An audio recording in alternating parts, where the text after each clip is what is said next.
I can't make him out. Is this tiger in the same spot still? That guy has much more patience than I do, and probably more patience than I will ever have. Hello there, I'm ChickenFarmr. Welcome to my channel. Today's video will be about the T1E1. This will be the final video of the new vehicles that were added with Sky Guardians. As all the others, I'm either uninterested or the grind would be too long. But about the T1E1, it is a near copy-paste of the M6A1. Obviously, this is the cast version of the M6, and I believe it was a prototype, but pretty much all the statistics are exactly the same. The only notable differences between the two tanks is the top speed is 2 km/h faster on the T1, and also the T1 has a reverse gearbox. So that means it can go 37 km/h forward and backwards, unlike the M6A1 that has a decently slow reverse gear. Besides that, there's really no notable differences between these two tanks, so you can pretty much see these things as the same exact tank. Now, do I mind that? Not at all, because I think the M6 is quite an interesting vehicle, and the T1 is just nice to add to the 5.0 or 5.3 American loadout. I know it's pretty much just a free respawn of an M6. That's kind of a good way to look at it, but it is still an interesting vehicle nonetheless. I originally did not like the M6 for the longest time just because it was technically a heavy tank, although it didn't really play like one. Really, the best way to classify both of these vehicles is just a heavium. It is a little sluggish in the maneuverability department, but it's got a decent top speed and just overall feels like more of a medium tank than a heavy tank. The armor of the T1 is extremely insufficient, as most of it is below 100 millimeters of effective armor. Pretty much when looking at this thing from the front, if you find yourself a flat spot, there's a good chance it's somewhere around 80 millimeters of effective armor there, so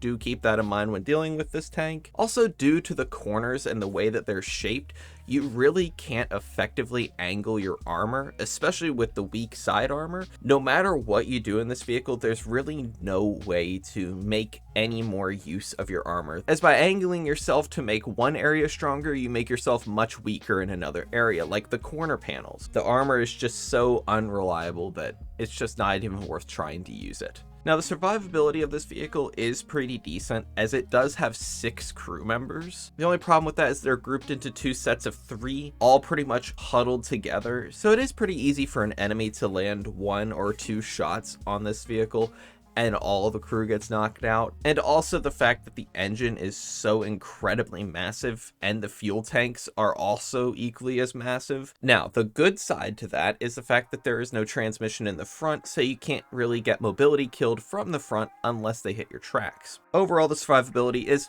alright on this vehicle, I would say. Now, when it comes to mobility, the T1 has a top speed of 37 km/h, which is really good, and you'll be able to keep up with many medium tanks around this battle rating. On hard surfaces, the T1 has a decent traverse speed, although if you go off-road with it, its traverse speed does take a massive toll. Now, when it comes to firepower, that's where the T1 really shines. It has a wonderful 76mm that has its best ammo as stock. It truly is a classic American 76 that also has a stabilizer that goes up to about 25 km/h, which is absolutely great when you do end up getting into those close quarters engagements. Hitting shots on the move is not all that hard with the stabilizer either, so overall this gun does excel very well. It has a good amount of penetration, has a little bit of explosive filler just like a lot of American ammunition, and just overall is a great 76mm gun.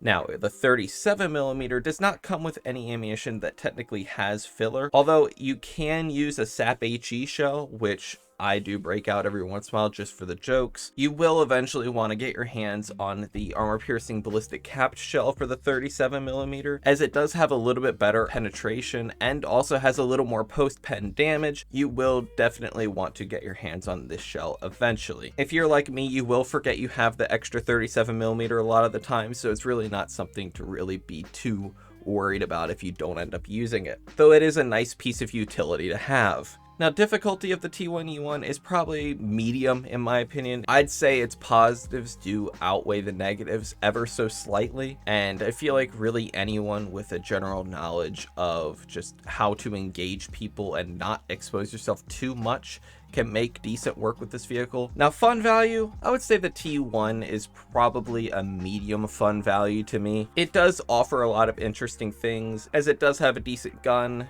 and decent mobility. I feel like you can really do a lot with this vehicle and have just a good time while doing it. I wouldn't say it's the best tank ever at its battle rating, but I would say for 5.0, this is a very decent performer. So yeah, I think that about sums up this vehicle. Before we get into the gameplay, please take a second and like and subscribe. It helps me out a lot on my road to 1,000 subs. And yeah, let's get into that gameplay.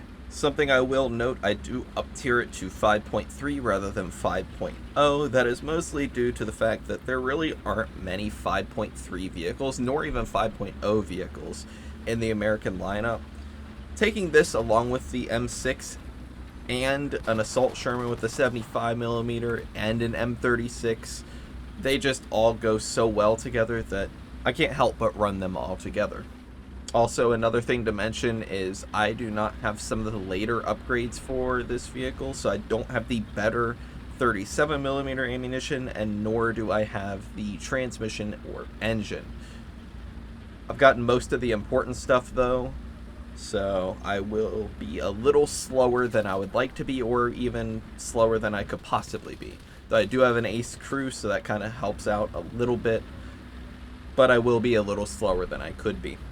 I know I asked for y'all's input on what vehicles you guys want to see in videos. I will address the fact that I've seen the L3 a lot. I've seen a lot of y'all saying L3, and I've been trying to play it a little bit more to kind of get a feel for it, and I just feel so incredibly bad playing it at reserve tier. I tried playing it at like 3.3 and that wasn't any fun either. I think the L3 is a fun tank, but I'm gonna wait until I get a little bit higher battle rating Italian vehicles to kind of go along with the meme of an L3 more than just, I don't know. I would rather do that than play reserve tier. Oh, the rush from C. Hopefully this Panther doesn't see me. Oh, I'm... Okay. I was hoping to go through his gun mantlet, but that did not work in my favor at all.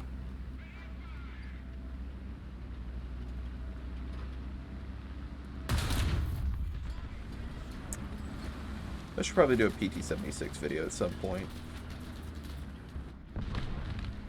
Did I just get bombed? Oh, I just missed. Oh no, I'm just getting shot at. That's what's happening. A tiger? 400 meters. Dude, I hate the tigers have that little, like, mud guard flap thing that just eats shells. I've been playing the T1 a lot recently, and I have found that Tiger's little mud flap things just all they do is just eat shells. I just realized they don't have any backups. That sucks.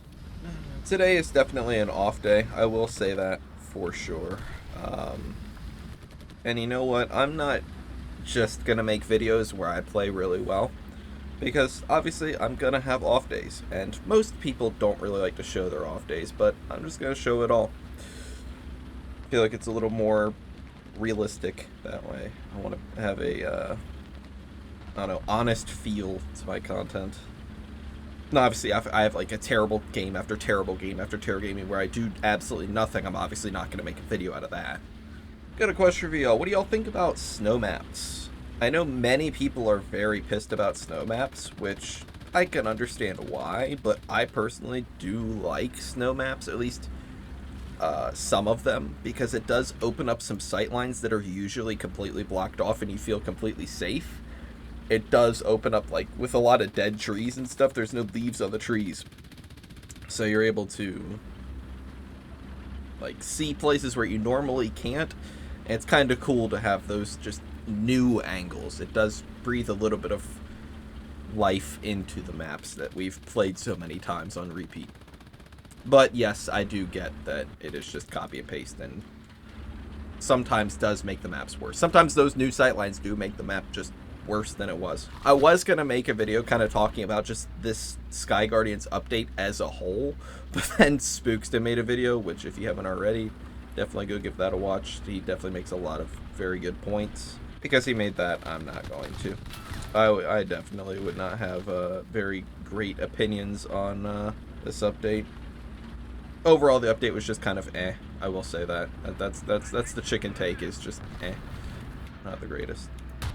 I pulled the trigger. You guys heard my gun fire, but the shell never left my barrel. So you see there, even with angling that upper plate, it's that corner panel that catches shells.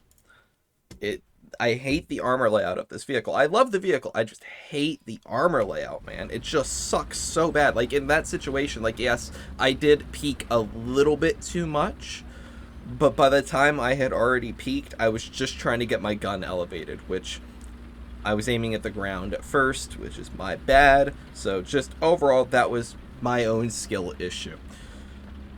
Learn from my mistakes. Don't over peek a corner like that, and make sure your barrel is pointed the correct direction before you peek a corner. Oh, there's a truck. A Dishka. Or no, that's not a Dishka. It's a milk truck. I'm impressed. Where's my hull mounted guns? Where are they? Where are my hull mounted guns? Come on. There we go. I don't know why the hull mounted guns are hard to aim. I got really lucky penning there. I think I can go through the yes. Yeah, the VK 3005 or whatever that is. I forget what the exact number is. That thing does have a lot thinner of an upper plate than a regular Panther. So do keep that in mind when you do have a gun like this that has decent pen. You can just put it straight through the upper plate, especially since I was aiming down at his upper plate too.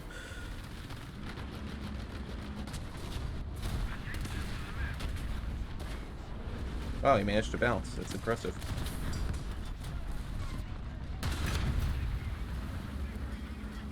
He was full focused on me. He didn't care about the M51 that shot him.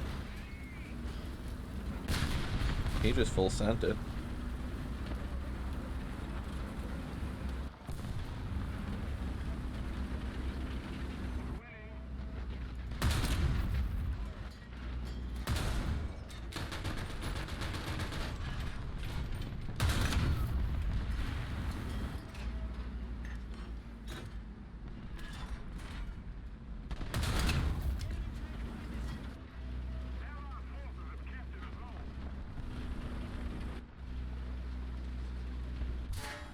Close ahead, sir.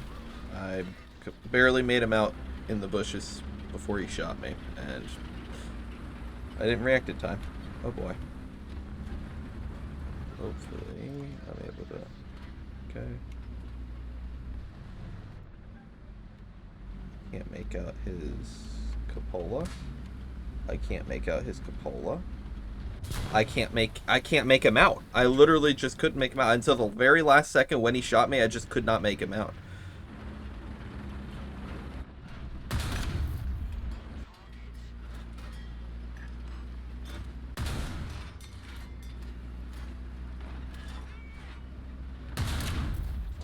Okay, that kind of scared me. That was, wow.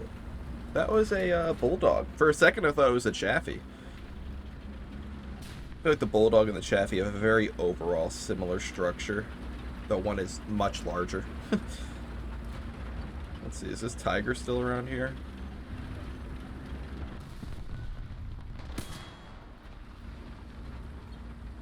Is this tiger in the same spot still? He is. He's literally in the same exact spot. Yeah, he's... Okay. He watches me cap the point. He watches me cap the point and doesn't do a thing. Is that the same tiger? I didn't look at the camouflage the first time. I could be wrong, but if that's the same guy, I don't get that playstyle. Where you literally are 10 feet from a point, but don't stop someone from capping it just because you have a okay position and you'll get the drop on someone. Oh, man. He has more patience than I do. I will say that. That guy has much more patience than I do. And probably more patience than I will ever have. So yeah, that's the T1E1. Overall, just a decent performer. It's not as good as some of the other countries' counterparts, at least their heavy tanks, because this thing really just doesn't feel like a heavy tank. It does in the maneuverability department, but pretty much everything else about it just doesn't feel like a heavy tank. Now, was it really a necessary addition? Not really. It's an okay addition.